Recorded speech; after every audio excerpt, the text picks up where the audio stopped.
Bonjour, voilà donc on continue notre étude de la poésie hébraïque et donc c'est ce qu'on va faire dans cette section.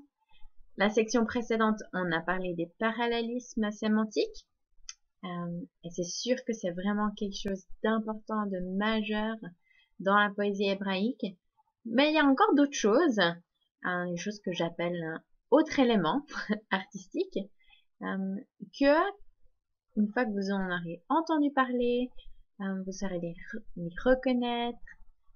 Et pour revenir une fois de plus sur l'histoire de Phil Lige, qui visitait la galerie d'art.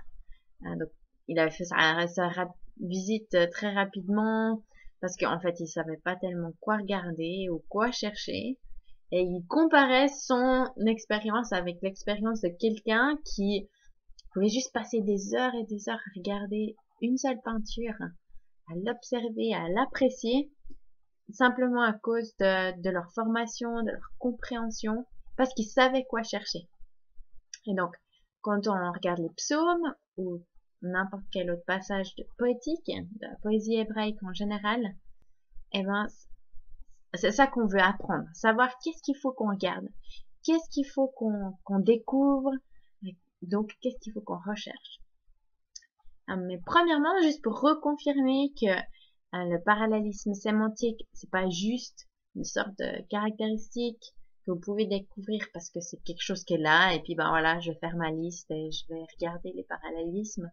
Mais en fait, reconnaître ça, reconnaître les parallélismes, ça va vraiment nous être utile pour amener une compréhension encore plus profonde. Alors quand vous voyez que le parallélisme, ça apporte un équilibre, une symétrie, et donc ça fait quelque chose de beau. Quand vous lisez de la poésie hébraïque, c'est important de pas la lire rapidement. C'est pas quelque chose qui doit être précipité. C'est quelque chose qui doit être lu, apprécié, médité. Et en fait, c'est la raison pour laquelle plutôt vous aviez cet enseignement sur la méditation de la Bible, et surtout quand on arrive au psaume en fait, et aux caractéristiques poétiques. Il y a quelque chose qui mérite notre temps et notre méditation, qu'on prenne le temps de s'arrêter. Et avec le parallélisme, c'est comme si l'impact, il va augmenter avec la deuxième ligne. C'est comme si le poète il dit, ok, j'aimerais que vous regardiez ça, vous imaginez un objet. Ensuite, il tourne l'objet et dit, maintenant j'aimerais que vous le regardiez depuis cet angle-là aussi. C'est un appel à une profondeur et à vraiment persévérer dans l'observation, dans la compréhension, dans la méditation. Donc c'est comme si vous regardiez la même chose, mais avec deux perspectives différentes, deux angles différents. Il y a toujours une certaine liberté à l'intérieur du format du parallélisme. C'est quelque chose que vous savez et que vous pouvez reconnaître. Comme je t'ai dit, le but de tout ça, c'est que ce soit pas juste tiré en longueur, que ce soit pas monotone, mais que ce soit vraiment quelque chose de pensé, quelque chose de réfléchi. Pas juste, ben voilà, je vais faire mes psaumes, je vais les lire, mais vraiment de méditer. Et souvent, en fait, l'avantage de ce parallélisme, c'est que les deux points ensemble, ils en disent beaucoup plus que si on avait juste une phrase, chacun séparément. En fait, le fait de les avoir les deux ensemble, ça dit vraiment quelque chose de plus. Ouais, donc cette section, c'est parler d'autres formules poétiques que vous pouvez identifier quand vous lisez la poésie. Et une des formules utilisées qu'on a, elle s'appelle le chiasme. En fait, ça vient de la lettre grecque Kai. Je ne sais pas trop prononcer les grecs, donc je ne sais pas. Mais c'est-à-dire, c'est en fait le X pour nous. Donc la forme en croix, en X pour nous.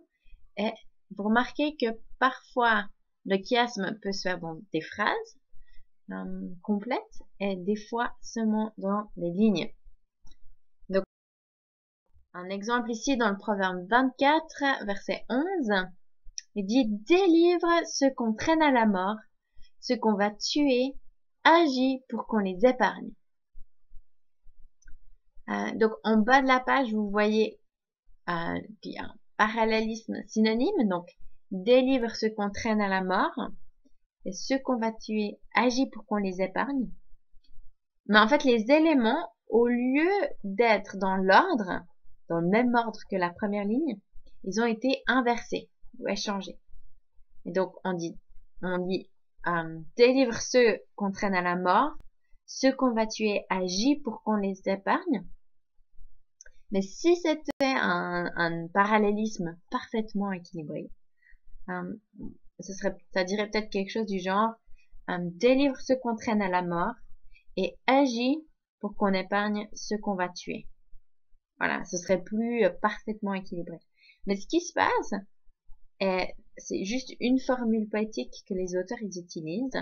Donc il va inverser et donc on a un chiasme ou une croix, comme on peut voir. Donc des fois c'est dans les lignes. On peut voir ici avec le psaume 145, les versets 11 et 12. Et vous pouvez voir que le parallélisme, c'est pas une ligne après l'autre, mais c'est une formule A, B, B, A. C'est-à-dire que la première ligne, elle correspond à la quatrième ligne. Elles sont synonymes. Et la deuxième à la troisième. Et ces deux, elles sont synonymes. Donc on a, ils diront la gloire de ton règne et parleront de ta puissance pour faire connaître aux humains tes exploits et la gloire magnifique de ton règne. Et donc parfois, le parallélisme synonyme est sous la forme d'un chiasme. C'est important de regarder comme une unité et pas juste une phrase après l'autre, parce que peut-être vous allez passer à côté de parallélisme.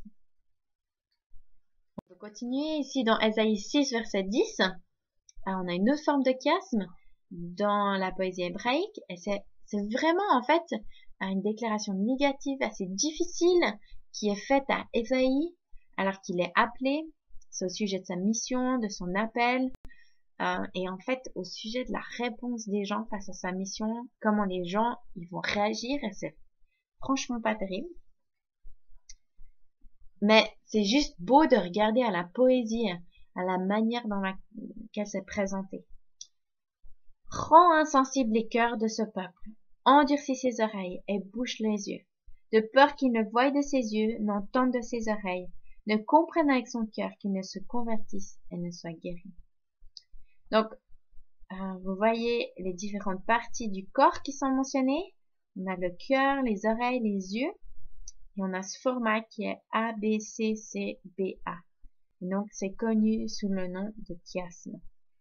Alors que vous méditez, que vous pensez au psaume ou à d'autres poésies, alors vous allez très certainement les trouver.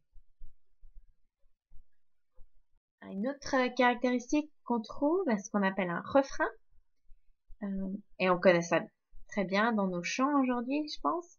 Vous avez un verset ou un groupe de lignes qui sont répétés. On voit ça beaucoup dans les psaumes. L'un des exemples, c'est le psaume 67, les versets 4 et 6. On a ce refrain. Les peuples te célèbrent, ô Dieu, tous les peuples te célèbrent. Un autre exemple, c'est le psaume 80. C'est un psaume qu'on a déjà observé. C'est une lamentation, en fait. Et on a ce refrain au verset 4, 8 et 20. Au verset 4, donc on a « Ô Dieu, fais-nous revenir, fais briller ta face, et nous serons sauvés. » Au verset 8, c'est presque la même chose. Hein. C'est « Dieu des armées, fais-nous revenir, fais briller ta face, et nous serons sauvés. » Et verset 20, de nouveau, ça change un petit peu au début. C'est « Éternel Dieu des armées, fais-nous revenir, fais briller ta face, et nous serons sauvés. » Voilà pour les refrains. On a une formule qu'on appelle inclusio. une inclusio, je suis pas très sûre. C'est des termes tellement spécifiques que je suis pas toujours sûre du français, mais voilà. C'est un mot un peu compliqué, mais simplement pour dire que le début et la fin du psaume ont une sorte de correspondance. Et souvent, en fait, c'est exactement les mêmes mots. C'est presque comme si ces mots sont les parenthèses qui entourent le psaume. On a par exemple le psaume 103 avec le verset 1 et 22 qui dit « Mon âme bénit l'Éternel ». C'est presque un refrain parce qu'on a cette répétition, mais comme ça apparaît seulement au début et à la fin, ça a un nom à part. Voilà. Un autre exemple, psaume 118, versets 1 et 29. Célébrez l'Éternel car il est bon, car sa bienveillance dure toujours. Donc, il apparaît au verset 1 et 29, et donc ça forme une inclusion dans ce psaume.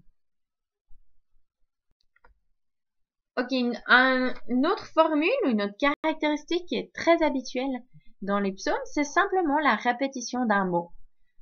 Ça fait clairement partie de la poésie, et une fois plus, c'est bien parce que c'est quelque chose qui peut facilement être traduit à partir de l'hébreu.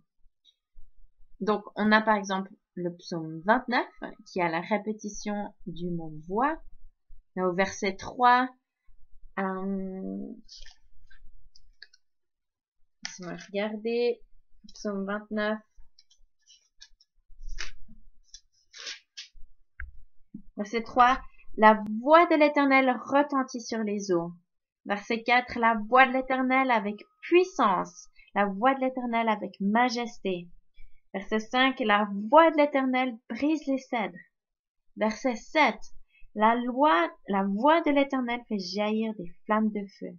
Verset 8, la loi de l'Éternel fait trembler le désert. Et verset 9, la voix de l'Éternel fait enfanter les biches. Elle dépouille la forêt et dans son palais, tous s'écrient gloire. Ah, c'est trop beau comme ça. Et donc, on voit donc cette manière poétique où il parle, il utilise la répétition de ce mot voix pour parler d'un orage, de la gloire de Dieu dans l'orage. Et ce qu'on lit, c'est que cet orage, il est incroyablement puissant. Et il commence sur la Méditerranée et il se déplace sur Israël pour aller jusque dans le désert. C'est vraiment un psaume qui est beau sur ce psaume 121. Sur la gloire de Dieu, la puissance, la nature de l'orage. On a un autre exemple, c'est le psaume 121 avec cette fois le verbe garder. On va regarder ensemble.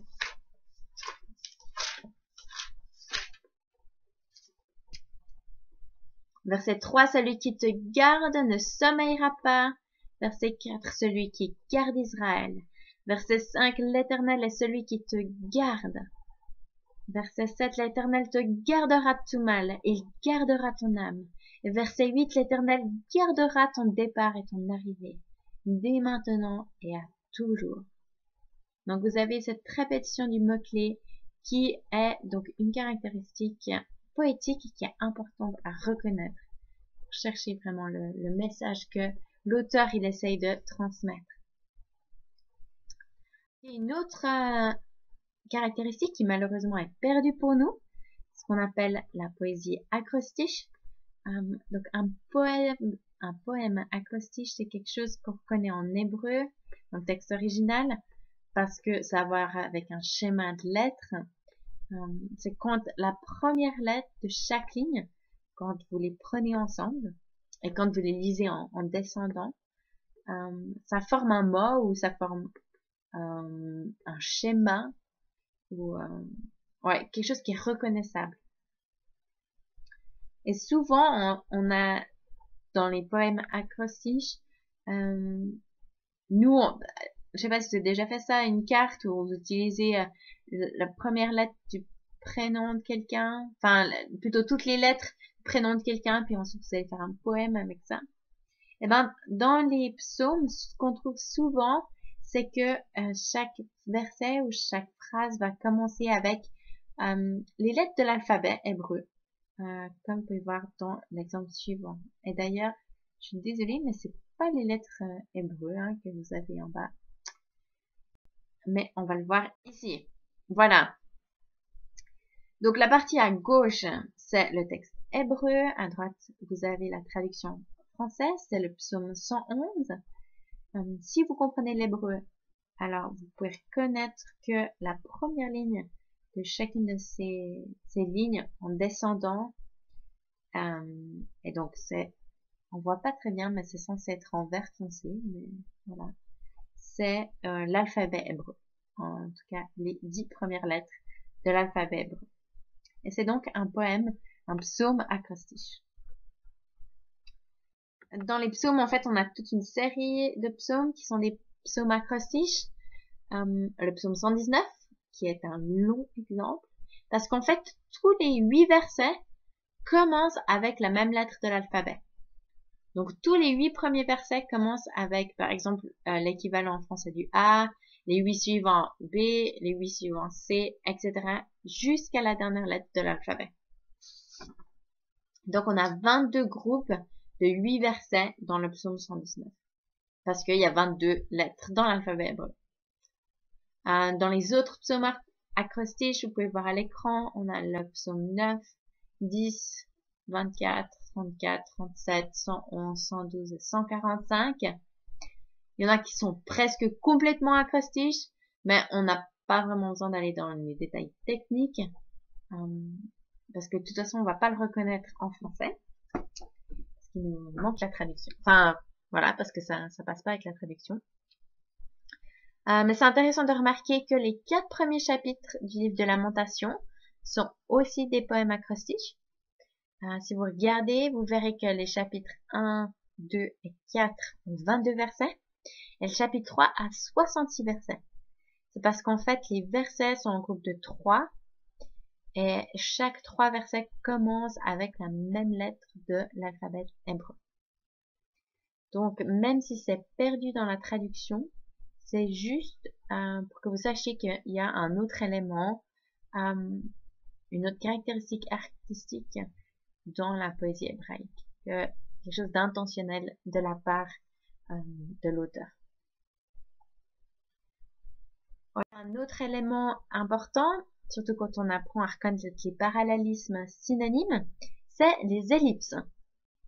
C'est le cas où on a un verset avec un parallélisme synonyme, mais quand on arrive à la deuxième ligne, il y a un élément qui est omis. Donc on a par exemple le psaume 103 verset 7. Il fait connaître ses voies à Moïse. Et si c'était une ligne parfaitement équilibrée de parallélisme synonyme, alors on aurait dans la deuxième ligne, il déclare ses hauts faits au fils d'Israël. Et là, ce serait vraiment une ligne équilibrée, un synonyme. Mais en fait, l'équivalent de il fait connaître manque dans la deuxième ligne. Et ça se passe dans quelques versets. Et c'est souvent la deuxième ligne qui est prolongée d'une manière ou d'une autre pour que ça garde un équilibre.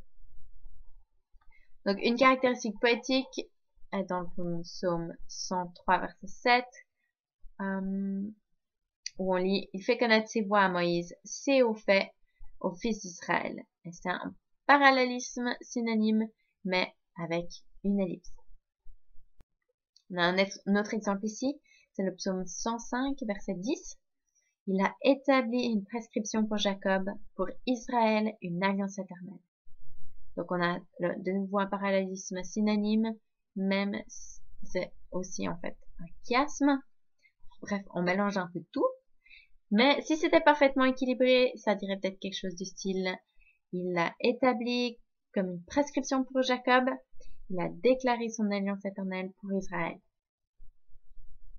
Donc, je pense que c'est pas trop compliqué à comprendre ce qui se passe et ça s'appelle simplement une ellipse. Je vais en arrière. Ouais, 95, le verset 4, qui dit « Il tient dans sa main les profondeurs de la terre et les sommets de la montagne sont à lui. » Alors ça, c'est la première partie du verset. Dans la deuxième partie, verset 5, « La mer est à lui et c'est lui qui l'a faite. La terre aussi, ses mains l'ont formée. » Donc, quand on regarde ça, on peut voir que le psalmiste, il est en train de dire que quand il dit qu'il a dans ses mains la profondeur de la terre et le sommet des montagnes, c'est-à-dire tout ce qui est aussi bas que possible et tout ce qui est aussi haut que possible, et que quand il a formé la mer et la terre, en fait, il y a tout. Il y a vraiment tout qui est dedans. Et c'est juste une manière poétique, en fait, de dire que Dieu est un grand Dieu, il est au-dessus de tous les dieux, simplement parce qu'il a tout fait, et qu'il y a quelque chose de complet dans ce qu'il a fait. Je crois que là, j'ai couvert tout ce que je voulais dire par rapport aux caractéristiques de la poésie hébraïque. On pourrait aller plus loin, bien sûr, mais on va s'arrêter là pour cette section. La section prochaine est importante parce qu'on va regarder à l'importance des métaphores, des images, la comparaison, et cet aspect-là de la poésie. Mais juste pour ces 3 derniers dias, j'aimerais juste mentionner ce que j'appelle les symboles d'étude. En fait, c'est des symboles que vous pouvez utiliser pendant que vous faites vos observations dans vos Bibles. Alors que vous méditez sur un psaume, vous avez peut-être remarqué qu'il y a un certain type de parallélisme. Ce que j'ai sur l'écran, c'est juste quelques symboles que vous pouvez utiliser.